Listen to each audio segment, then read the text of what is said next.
Okay. I write for MMA-Freak.com. This YouTube channel is going to be kind of a way for me to go over the top 5 trending topics within about 5 minutes. So to kick things off, I would have to say, the biggest topics right now are coming out of the next 2 major pay-per-view events that will be happening. The most recent one will be this Saturday, Rashad Evans versus Dan Henderson at UFC 161. I would say the biggest plot point coming out of this event is that it just doesn't feel like a pay-per-view worthy fight card. If you break down the fights, starting from the top to bottom, you really don't have anyone in contention for a title. Main event, Rashad Evans, he's coming off 2 losses. Dan Hendo, he's coming off a loss. Neither of these fighters are in their prime. They've both lost the current champions in the sport. This really isn't something that someone should have to pay $60 to see. Then again, there are some other fights on this card that are exciting, even if not pay-per-view worthy. I think the co-main event is an exciting fight. Roy Nelson, who's on an incredible win streak, knocking out everyone in the heavyweight division. That's going to be interesting to see against Stipe Miocic. See him fight Stipe Miocic. The other fight on the card that I think is worthy is the female fight, Alexis Davis versus, pull up here, Rosie Sexton. This is actually a top contender fight in the female division, so something like this is worthy of main event status in the UFC. Other fights on the card that are going to be fun: Pat Barry, Sean Jordan, fun fight. If you know anything about MMA, you know that these guys bring it, but they're not ever going to be within the top 10, fighters in the heavyweight division. It's just not going to happen. They don't have the skill. They can get put away too quickly from these bigger names. And the other fight on the card that I want to point out is Jake Shields versus Tyron Woodley. That's a good fight. Tyron Woodley's a top contender. Jake Shields used to be trying to get back in the mix. Very interesting dynamic between those two. This fight would be really fun to watch. Now the whole reason I kind of ran through kind of some of the fights in the card that interest me is to say none of these fights really matter in their respective divisions. Not yet, at least. Some fighters might have potential, but this is not a fight that really should be considered pay-per-view status. If you go to my website at MMA-Freak.com, the senior writer, Ben McPhee, writes a great article on it. He talks about, let me see if I can pull up the title here. The actual title is UFC 161, pay-per-view worthy or not, and he breaks down each fight in the main event. Okay, moving right along, that's been kind of a big plot point. The next big event that everyone's talking about is UFC 162. Now, the one fight that stands out on that card that you can bet on will always be the big fight every year is Anderson Silva's fight against top #1 contender Chris Weidman. What I love about this is this isn't another Chael Sonnen or Forrest Griffin or Stephan Bonner, a fighter that can talk a lot of trash and build a lot of hype. This is a legitimate #1 contender in Chris Weidman coming over to challenge Anderson Silva. He might not have the resume. Only winning 8 fights, is not something that's going to make you, legend worthy, or he's not someone that is going to be considered a threat against Anderson Silva by anyone that looks at the numbers. But take away the numbers, look at the skill he brings to the table.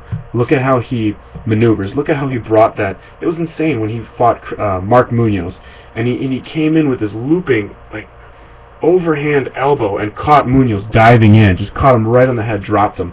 That type of skill is what it's going to take to dethrone Anderson Silva at some point. So this is going to be a fun fight. These are the kind of fights I think divisions need to have more, especially in the wake of fight cards being built on fighters. This year, the theme of this year for title fights has been fighters with losing records challenging for the belt. You had Nick Diaz fighting George St. Pierre. Nick Diaz is coming off a loss, and yet he gets a challenge for the welterweight title. You have Frankie Edgar cutting weight from 155 to 145 after dropping 2. Of course, they were 2 controversial losses to Benson Henderson, but losses nonetheless. He drops weight, fights fights Jose Aldo. That was also an interesting title fight because he's on 2-fight losing streak. So then, if that's not enough, you have John Jones being challenged by Chael Sonnen. Chael Sonnen also on a one-fight losing streak, and even more miraculously, he hasn't even fought in the light heavyweight division. He's given an immediate title shot. These are the types of fights that need to stop happening, for real true fans of the sport, but also for the casual fans. None of these fights wind up being that exciting. Sure, the Frankie Edgar and Jose Aldo fight was exciting, but were you ever really enthralled by the other two fights? Did Nick Diaz really ever challenge GSP? Did Chael Sonnen really make a fight out of it against John Jones? No offense to those guys, they're great fighters, great ambassadors of the sport. But their ability to hype fights is very important for the development of the sport, and I personally appreciate that. But I don't consider it something worthy of watching. I just especially when you know what's going to happen, pretty much. Okay, other fights in this card that'll be really good. Cub Swanson, Dennis Seaver. That's a top featherweight fight. Both fighters dropped from lightweight. That'll be good. Frankie Edgar's in that. Always good. Tim Kennedy. He's a good one to watch from Strikeforce. Big fight coming up in the featherweight division. Chan Sung Jung versus Ricardo Lamas. This is a big featherweight fight. That'll be fun to watch. I mean, if you know these fighters and you've seen their fights, you know these are important fights in their division. Mark Munoz versus Tim Boetsch, both top middleweight fighters. They're trying to make a comeback as well. You want to see something special, watch these two fight. This is going to be a good one. You're going to see really where they stand in the middleweight division. What I like about this fight card, what I like about UFC 162 as opposed to 161, is this one has top contenders fighting. It has fighters that matter in their divisions at this moment in time, duking it out for top spots in the rankings. And that's always, to me, the most exciting matchups you can really get. And it brings out the better fights. When you have higher talent fighting each other, they train. I feel like they must train harder. They must, because their performances kind of show in that sense. Okay. One last topic I want to talk about is a very sensitive topic to many people. And I want to be very careful with what I say, because I just want you to, I don't want to mince words and misrepresent myself in all this. I want you to understand where I stand on this, and it has a subject to do with gay marriage. Okay. Recently, Josh Thomson compared gay marriage to pedophilia and incest, according to an article written by a writer, Corey Braderman from MMAmania.com. Now, I just want to say one thing I'm kind of sick of is the bashing of conservatism. I grew up in a very conservative family, and even though my family believes that gay marriage is wrong, they still have a right to have their opinion. And I understand these are hot-button issues, but I mean, we need to realize that people are going to believe in stark contrast from each other, and just let some of this animosity go. Josh Thomson kind of, he defends marriage from his perspective, and in one tweet he said, "Should you be allowed to marry whoever you want? Before you answer that, should you be allowed to have more than one wife?" He kind of goes on, my next question is, should siblings be allowed to marry siblings? He talks, so in essence, comparing gay marriage to incest, and he continues further, adults marrying children, etc., etc. Obviously, this is ridiculous. I don't agree with it at all. But even me saying obviously is kind of a funny statement. There's nothing obvious about what's right and wrong. It's really our interpretation of what matters, and it's America. You're allowed to have your opinion. So I think people need to stop looking at some of these fighters as like crazy bigots. He's expressing his opinion.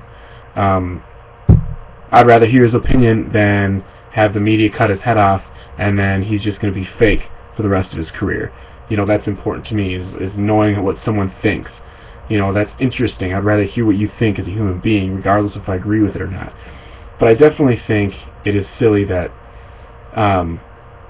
the whole issue with gay marriage, I think it has to do with, I think the biggest irony for me is when you have, conservatives saying our country was built on freedoms that we were naturally given, and then all of a sudden, hey, let's use religion to control, something that's fundamental to individuals in society, the right to marry. So, that's where I stand. Let me know where you stand in the YouTube comments below. pretty much from here on out, I'm going to do more of these videos. I'm going to try to just talk about the trending topics in the mixed martial arts world, not get too carried away with analysis and my own points of view. You know, if you're an intelligent human being, you have your own opinions. You just want to know what's going on. So that's what's going on. Hit us up at MMA-freak.com. Hit me up on Twitter at MMAFreakout, or at my personal Twitter at GabrielKeith5. Yeah, have a good one. Peace.